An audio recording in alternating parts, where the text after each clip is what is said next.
Alright, so it's officially Conor McGregor fight week once again, first time in like 5 years, exactly 5 years. He's taking on Max Holloway, obviously, and I think he's locked in. There's something about McGregor now, he's actually like, the kind of aura about him is kind of coming back now that we've reached fight week. Because there's been these promotional videos coming out, I think they came out today or maybe yesterday, and a bunch of other stuff as well, which I'm going to talk about.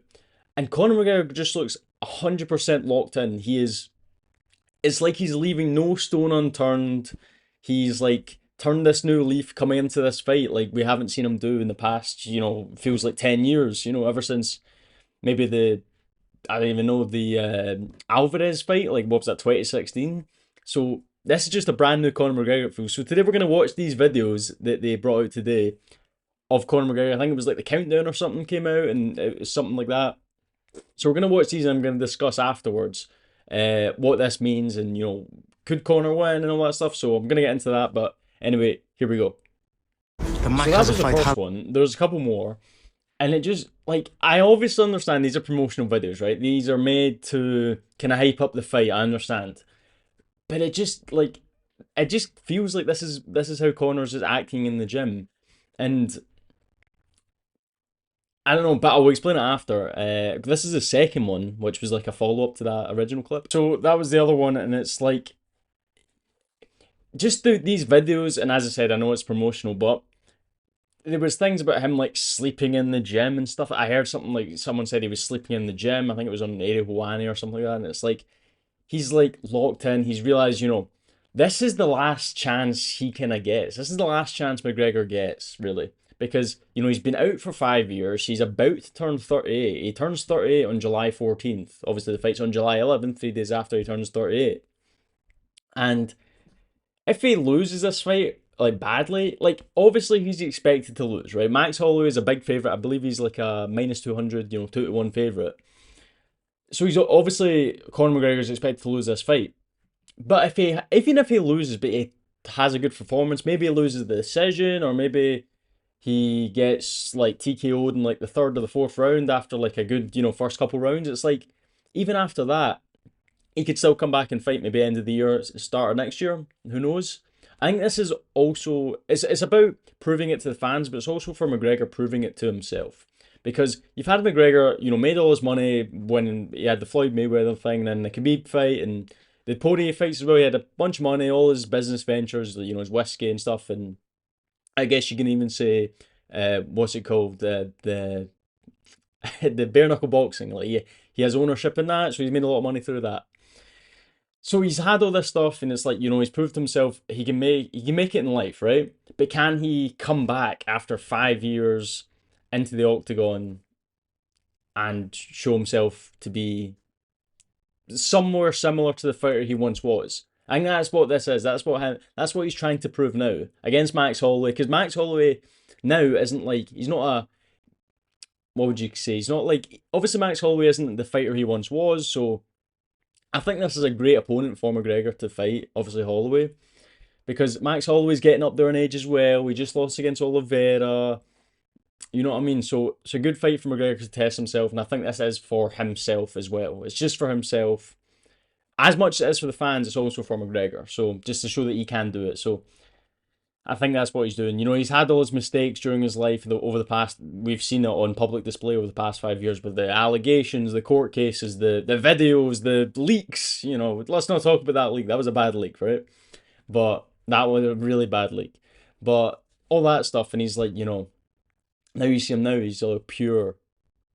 Or not pure, I shouldn't say pure, but he is turned a new leaf, let's say. He's turned a new leaf, he's gotten off whatever drugs he's on, he's stopped doing whatever he's doing, partying, all that stuff. He's now back to the gym. And it just feels like that's what he's dedicated himself doing for this fight. So, and then there was one final video. It was this one. This was on the countdown, and that was the final video I'd show you. And it just, like, obviously just add on top of the other two we watched.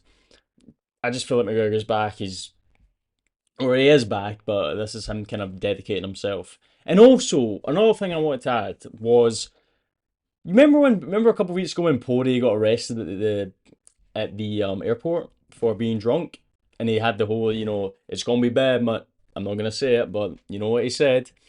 The police officer, when he was, squaring up to the police officer, it's gonna be bad, but you know.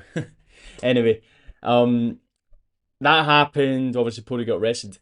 Did anyone notice we didn't hear a peep? We didn't hear a word from McGregor, and that was really like good, because usually when like a former foe like Khabib or Nate Diaz or even Poirier beforehand, McGregor would always like come out on Twitter saying something. He'd say something against them. He'd always like have his little jab after a situation involving one of those people that I mentioned.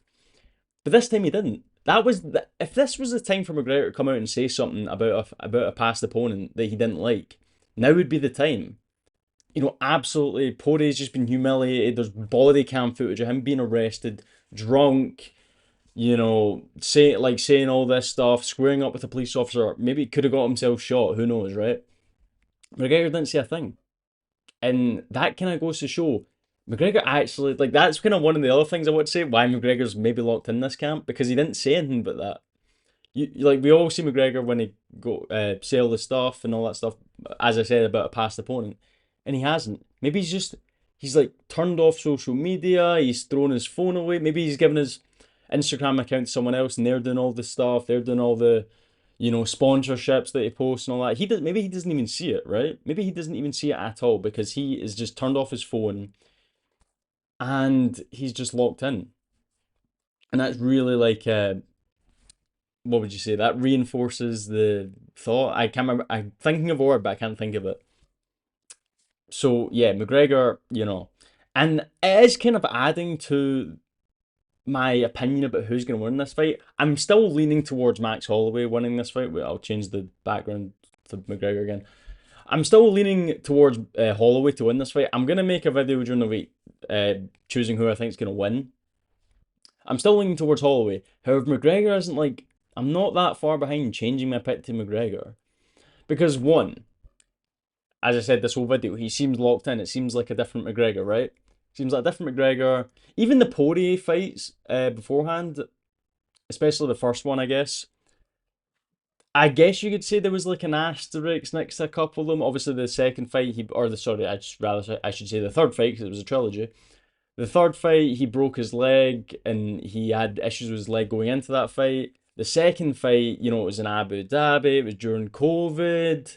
McGregor's having to do all this stuff, all this traveling, and maybe it wasn't like peak McGregor, I guess you'd say. I think he was going through a lot of stuff at that point.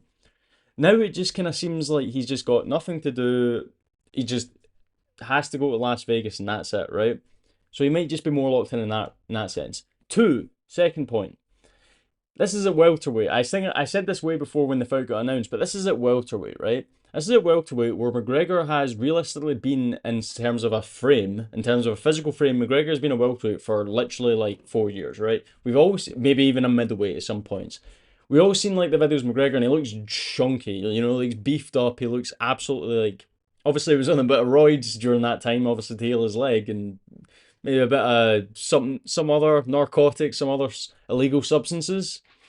But he's added on this size and he's perfectly fit to a welterweight frame, right? And when you compare that to Holloway, who's not going up to welterweight, indefinitely, he's not going up there permanently to move up to welterweight, right? He's going to welterweight to get the red panty net against McGregor, right? Max Holloway is moving to welterweight for one night only. And that night is July 11th at UFC 329, right? One night only, UFC 329, Max Holloway's moving up to welterweight. Therefore, he hasn't put on the right amount of weight and the right amount of muscle to fit a frame of welterweight. It's going to be like a fat Holloway, right? It's going to be like a fat Holloway with the tiniest bit of muscle, and he's not going to be properly acclimatized. Because I'm sure Max Holloway is kind of more leaning towards the money, maybe, in terms of, I'm sure obviously Max Holloway wants to get the win here, but, maybe the money's kind of got ahead of him. You know what I mean? He's got in front of him. He's thinking, oh, welterweight, I'm going to make so much money, but yeah, welterweight. Because Max Holloway isn't a welterweight. He was a featherweight, now he's a lightweight. So he's not going to be like properly conditioned to be welterweight. So that's why I'm thinking McGregor might have the advantage in this fight. He might have the, or no, he will have the size advantage. Absolutely. McGregor will have the weight advantage. Absolutely. Size advantage, obviously, Holloway's taller than McGregor by like what, 2 inches, maybe an inch. I'm actually not too sure. I think Max Holloway's 5'11", McGregor's 5'9", something like that, right?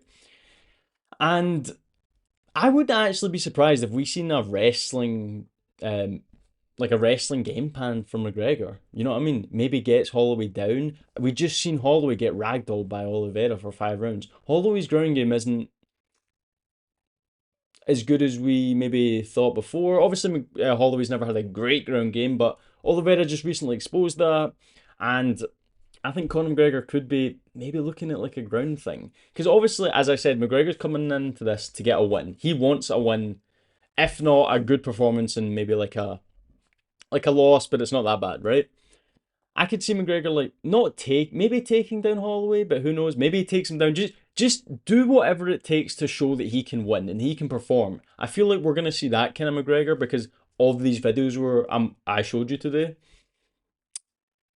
He's just trying to prove himself, and I think he will do whatever it takes. If and that could mean like having a wrestling game plan. Obviously, McGregor is not a wrestler, right? I'm not gonna be oblivious and be like McGregor's gonna wrestle because, as you said in the clips, like I'm perfect to know what it is. We know McGregor's a striker. He's not a wrestler. However, he might try to. Just given the fact that he will have a good weight advantage over Holloway. Okay, good weight advantage, much more muscle. He's gonna be a lot stronger than Holloway, I believe. So that's probably going to be that could happen, right? I'm not going to say that's going to happen. Chances are it's going to be just a striking match, right? Maybe McGregor shoots for a takedown if he needs to, if he gets like hurt or something. I don't know. Who knows, right? And also, it's like Holloway's chin is not what it once was. He got cracked by Taporia, and obviously he got dropped by Gaethje, but then he won. It's like, oh, who really cares? But he did get hit by Gaethje, right? Then he got dropped by Taporia. He was, or sorry, knocked out by Taporia. He got dropped versus Poirier in Poirier's final fight, and the Oliveira fight wasn't the best, right? So McGregor could knock out Holloway. Like we don't know that for sure is not a possibility, right? We know that can happen. Just as I said, McGregor's power. Obviously, McGregor's older, but however, he's still got that power. I guess 38 isn't, or 37, 38. Let's just call him 38. He's going to be 38 4 days after the fight, or 3 days after the fight. Let's just call him 38. For 38, that is obviously old for mixed martial arts, but it's not, just given it's a welterweight, it's not like crazy old, right? We're seeing Usman do all this stuff at like, Usman's like 37 or something. If Usman gets past DDP, then, age just goes out the window, right? So, at welterweight, I'm thinking I'm giving McGregor a good chance. I'm gonna make my decision later in the week, maybe like Wednesday, Thursday, right? Maybe Friday. But yeah, I'm still leaning Holloway, but McGregor might change my mind. Who knows? I'll wait for a couple more things to come out during fight week, and I'll make my decision then. But anyway, thanks for watching. That's the video. If you enjoyed the video, please leave a like. I'm doing the wrong gestures. If you like the video, please leave a like and subscribe. Really helps out. If you have an opinion about anything I said, please leave a comment below. Let me know what you think, and I will see you later. Bye.